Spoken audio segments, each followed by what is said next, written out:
Okay, round 2, we're on the play. And that's a keep if I've ever seen one. Gotta love that turn 1 goblin guide. And actually, set up reasonably well for this tangle wire, depending on what we draw. But Ravages of War. So our opponent's White Weenie, is my guess. Which is pretty funny.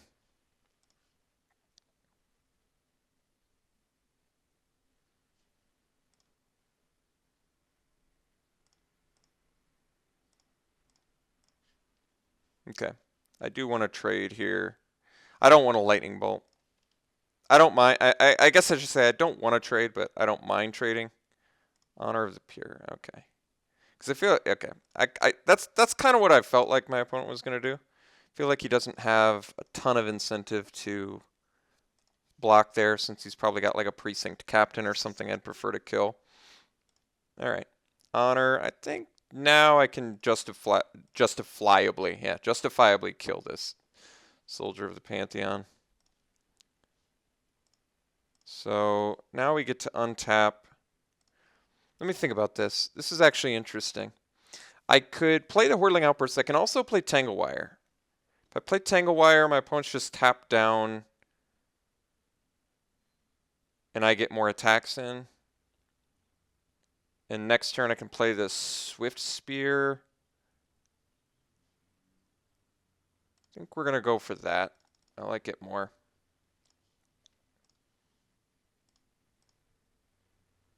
Oblivion Ring, my opponent's. So getting some good scouting information here. We already know about the honor, so Ravages of War and Oblivion Ring currently, neither of which are all that good on this board. And our opponent's still locked out of the game, essentially. And we are still progressing the board, which is very nice. So we get to tap these 3, draw another land, which is fine. Means we're going to get to do the Outburst next turn, which is good for beats. Finally, opponent hits a land, so I would say Goblin Guide overall has been doing just fine. It's already dealt 8 damage, as well as basically only netted our opponent 1 card, which isn't too bad. Champ of the Parish, certainly not overly concerned about that at the moment. So, fade again.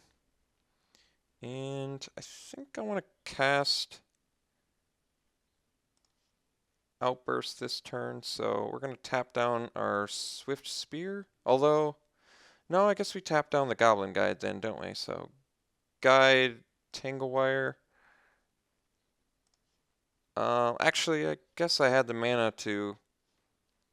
Could have just tapped Tangle Wire land, and I still would have been able to do Outburst and attack with everything. So that was actually incorrect, but that's okay. So we'll get our Outburst now and get in for some damage.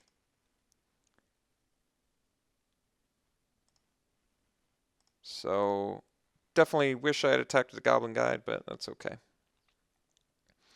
Don't think our opponent is in any position to do Ravages of War just yet.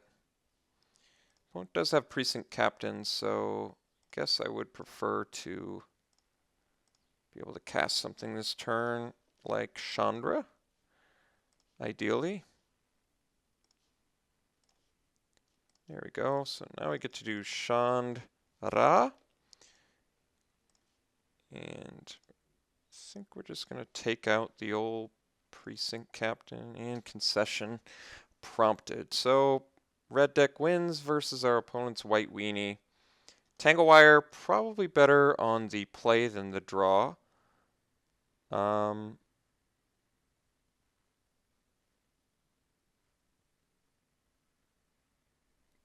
Don't really have much of a sideboard choice though otherwise.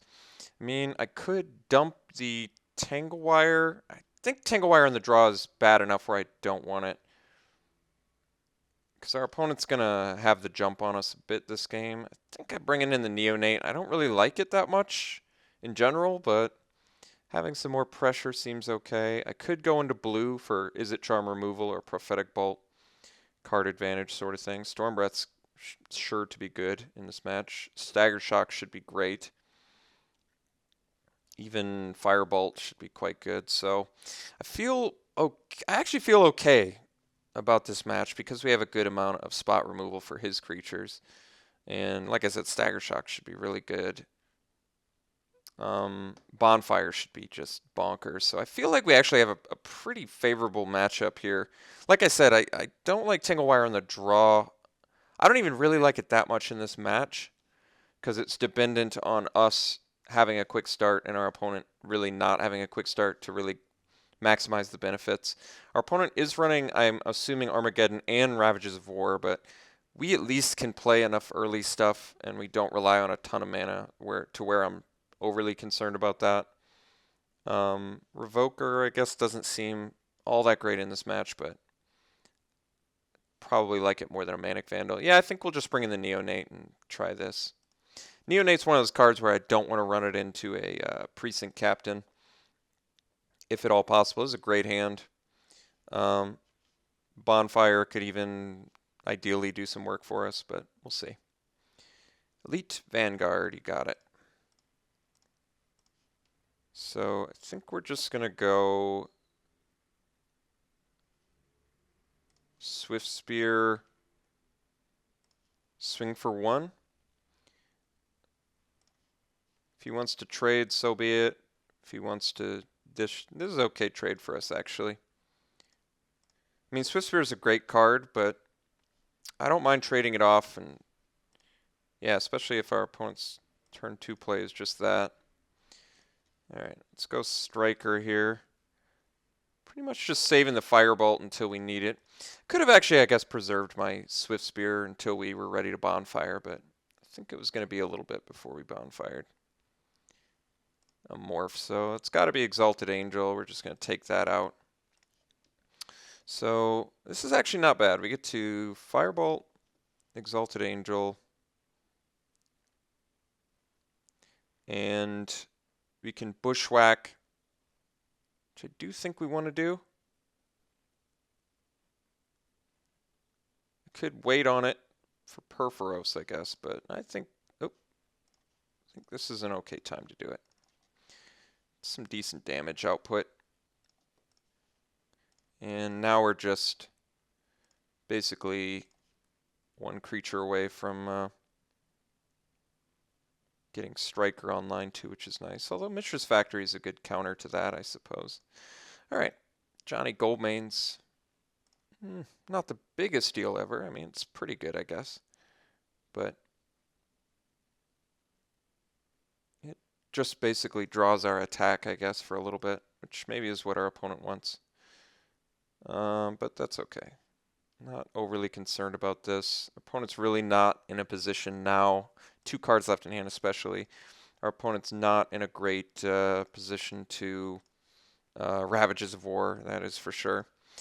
A little bit unfortunate we didn't get to play Purphoros before the Krinkos command, but getting this board state I think is correct. Banisher Priest, I assume, yep, taking out the Striker, which is okay, not great.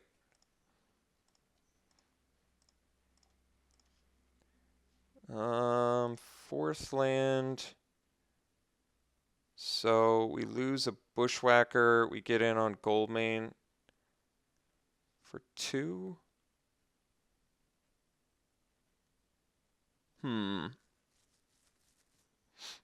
That's a bit challenging.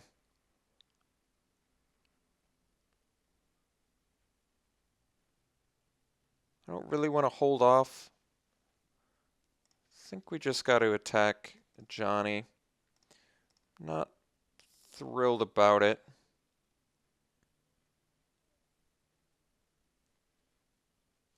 Do sort of wish I could deal more damage to Banisher Priest, but I think what we're going to do is just drop the Purphoros. I could actually Bonfire and kill the Johnny, but I think it's in our best interest to just drop the Purphoros. And what this does is at least we can pump our goblins now.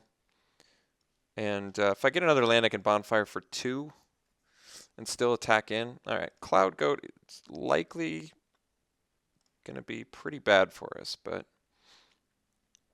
can't really do much about it. It was a pretty greedy play on my opponent's part there, not using a Johnny, but I'm hoping we can punish him for it. So now we can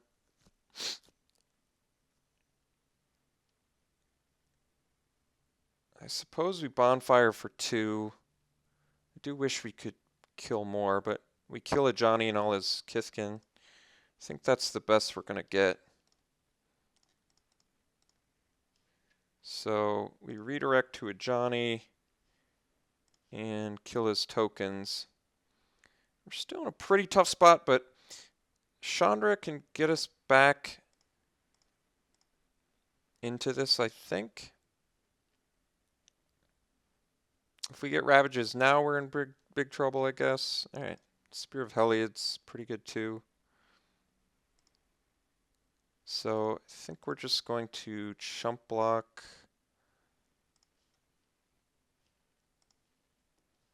the goat and take 7.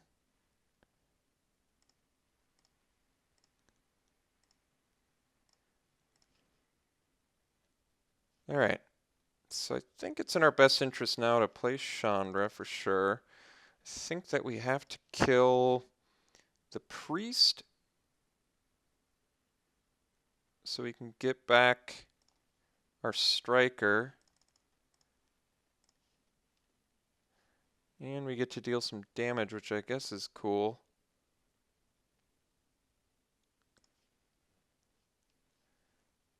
And then we'll pass. So we're only 1 devotion away from Perforos getting online. Alright, Journey's pretty bad here, so we're going to lose Chandra, which is unfortunate, but can't do much about that. Opponent's top decked a little bit too well for us to keep up with, unfortunately. So I think we've got a lost cause here now. I mean, I guess at least I don't have to block, because everything's coming at Chandra anyway. But I think we're going to have a pretty hard time winning this now. Guess we do Chainwalker, not Unleashed. Deal some damage to our opponent. Then we can actually pump defensively for some blocks, I guess. Still in a pretty tough spot. Alright, so I can block Factory.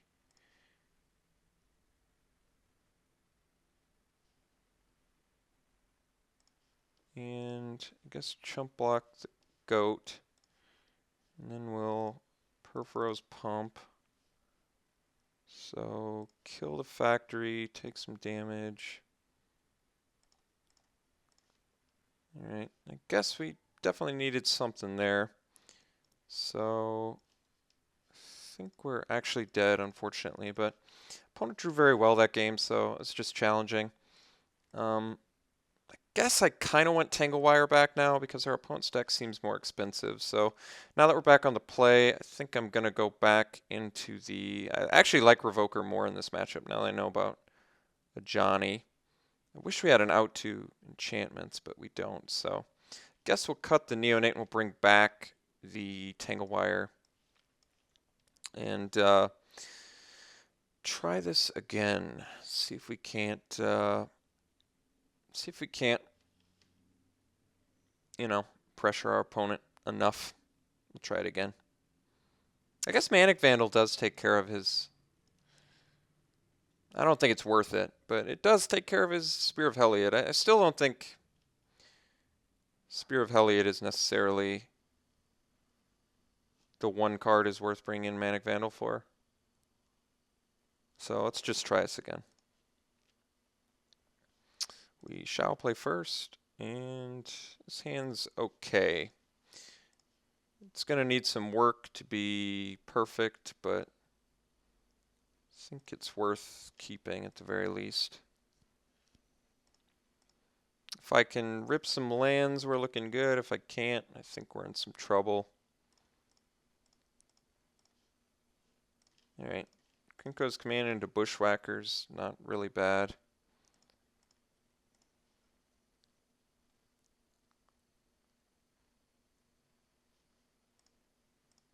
This looks familiar. Alright, take our 3, crack back with a Bushwhacker. Alright, land there would have been pretty good. If we don't hit land next turn, I'm starting to lose quite a bit of confidence, but if we can, we're in pretty good shape. So we'll see what the cards have in store for us. Alright, that's unfortunately extremely good against us, so it seems pretty problematic already. Opponent's got a pretty rapid problematic start.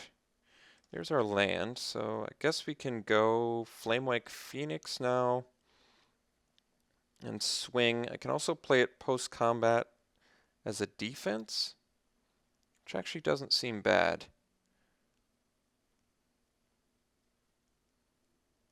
Yeah, I kind of like that, I think. So I think we're just going to do a post-combat Flamewake Phoenix and pass.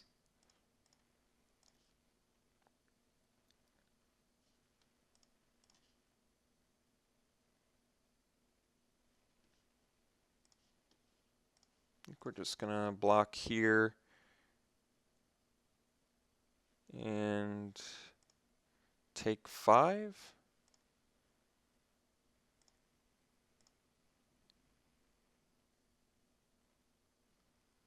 Okay, well, I think that's going to be game, unfortunately, but I thought we had a decent shot this game at winning it.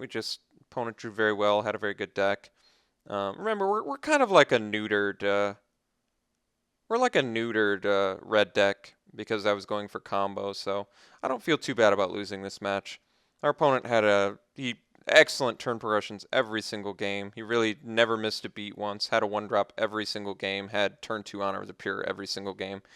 Had some strong cards, so it was a tough match. It would have been a tough match to win. I thought we had a favorable matchup, but we didn't see any of our burn spells. And I guess it's not necessarily over. We have 1 turn, depending on whether our opponent has Ravages of War or Armageddon, of course. But we have 1 turn, I think, to find a bonfire. And if we can, I think we live. Maybe I play Koth to possibly buy us another turn. I could see that. I can also do Koth plus Perforos, but then I have to lose my... I'm not thrilled about that. Perforos doesn't really do anything either, though. Koth 3, I'm still 1 short devotion if I do Koth plus Perforos, which is a problem. Guess we go Koth and we'll up it, and then we'll pass. Although I guess I don't mind swinging for 4 here. GG. So opponent is being pretty cocky here. How come I can't pay with my land? Is it because it has summoning sickness? Guess so. Thought I could still tap a land if it had summoning sickness, but I guess not.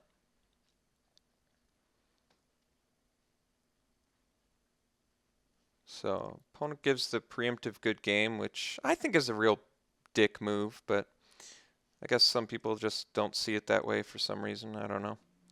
But yeah, I definitely think it's a big dick move to do that. So if you're listening, there's a little FYI for you.